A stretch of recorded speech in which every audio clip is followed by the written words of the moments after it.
everyone. Thanks for watching this week's Compass Point.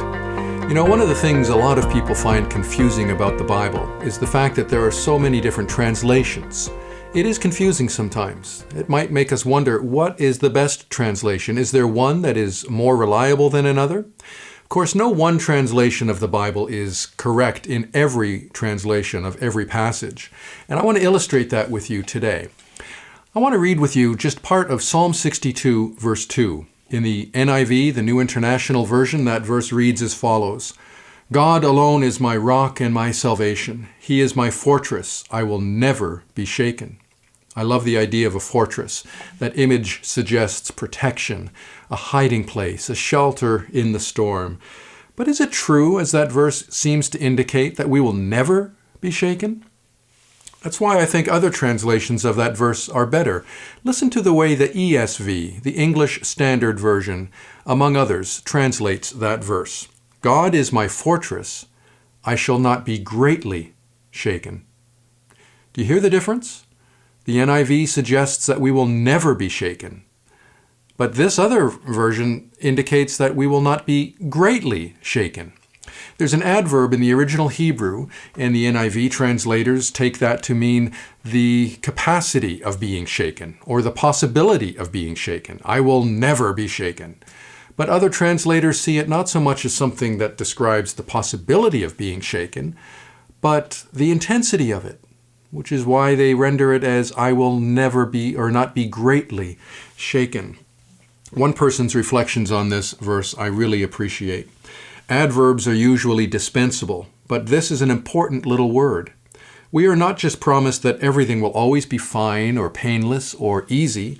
No, we are promised that with God as our stronghold, we shall not be greatly shaken. We will be shaken. This is part of the human condition.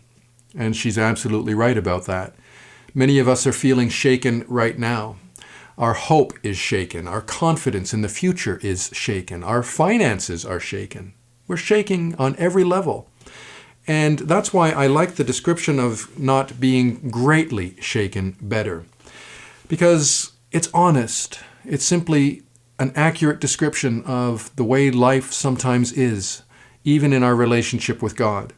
You know, there's a description of a person's journey of faith that suggests we can always be triumphant. We will always experience health and prosperity, and success will rise above whatever challenge we face. That's simply not always going to be the case. We will be shaken. And when you read the Bible, you find all kinds of examples of people who were flattened, who were hurt, who were left disillusioned and broken. They were shaken. But here's the important point. They were not greatly shaken.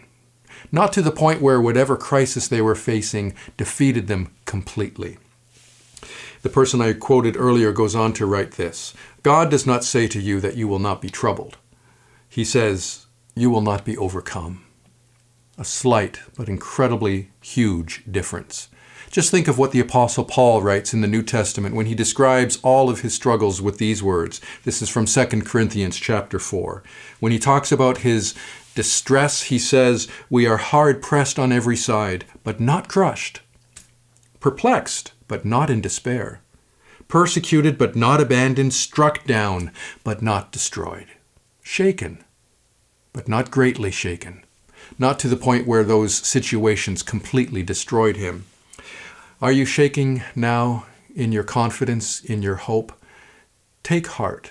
Hear again these words of Jesus, who said to his disciples, as he says to us now, in this world you will have trouble, but take heart. I have overcome the world. That's our hope. And I hope that that's given you a little bit of encouragement today. Thanks so much for watching.